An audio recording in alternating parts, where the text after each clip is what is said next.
attention call has just been sounded, signaling the entrance of the Golden Corps of Cadets.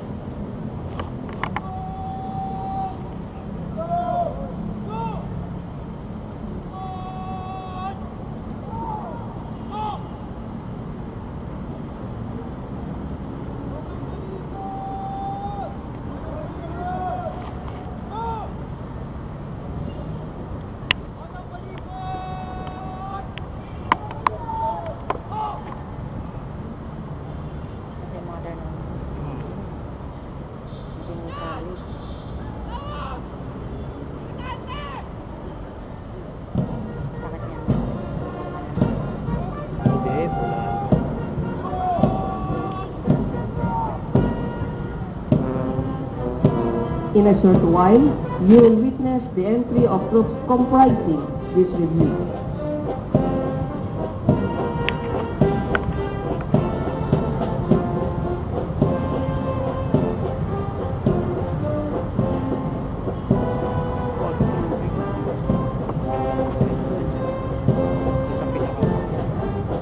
Ladies and gentlemen, from the right side of the grandstand, we are witnessing the entry of 2 battalion-sized troops comprising the UST ROTC Cadets.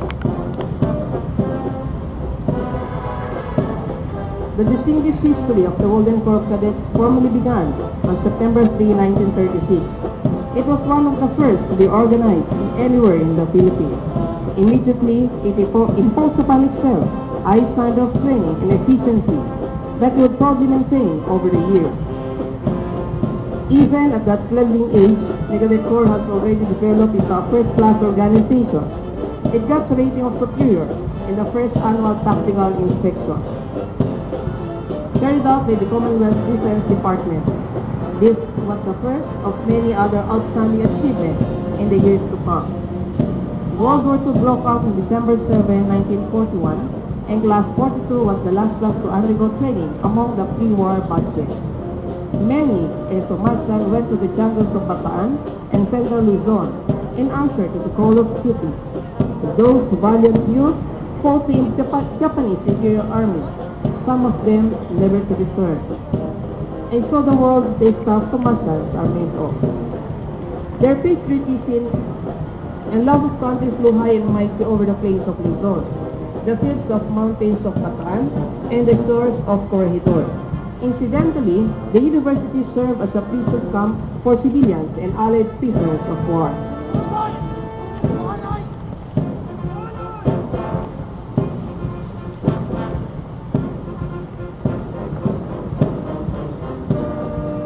You are now witnessing the entry of the troop commander and his staff, headed by Cadet Colonel Kerwin Victor C. Agkawili, First Class.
Ladies and gentlemen, in front of you are the proud members of the Golden Corps of Cadets.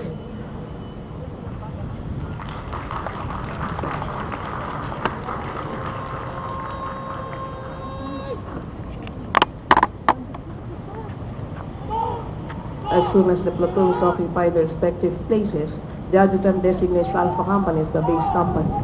In a brief manner called the adjutant's track, the adjutant makes her way midway between the line of troops and the troop commander.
The adjutant orders all platoon guides and sergeants take their posts in line with their platoons.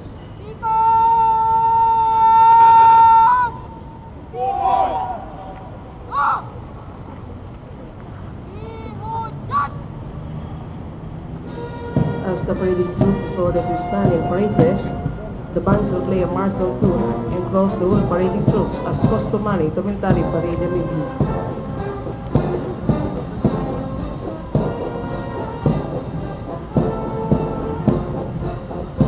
The UST ROTC Band. In 1936, after the organization of the UST ROTC Band, the University of St. Thomas felt the need for a band to provide music for the various activities done in and out of the university. A military band was organized composed of students from the different colleges of the university. This was the humble beginning of the UST ROTC Band under the supervision of the Department of Military Science and Tactics. Reverend Father Jose Alterio, OP, the regent of the MST, and Major Alfredo Ramirez were responsible in the organization of this band. With the help of Captain Pedro Navarro, who was then the conductor of the famed Philippine Constabulary Band. During that time, the band was augmented in the ground floor and established at the record. After the liberation of Manila, the University of St. Thomas was reopened, and the UST ROTC Band was the first among the universities and colleges being organized in the Philippines. Former ROTC Regent Reverend Father Cirilo Gutierrez, OP, saved those musical instruments from losses and destructions during the Japanese occupation. Professor Jesus Cuerva was appointed band conductor. A few years later, he was succeeded by Professor Francisco Bautista as band conductor.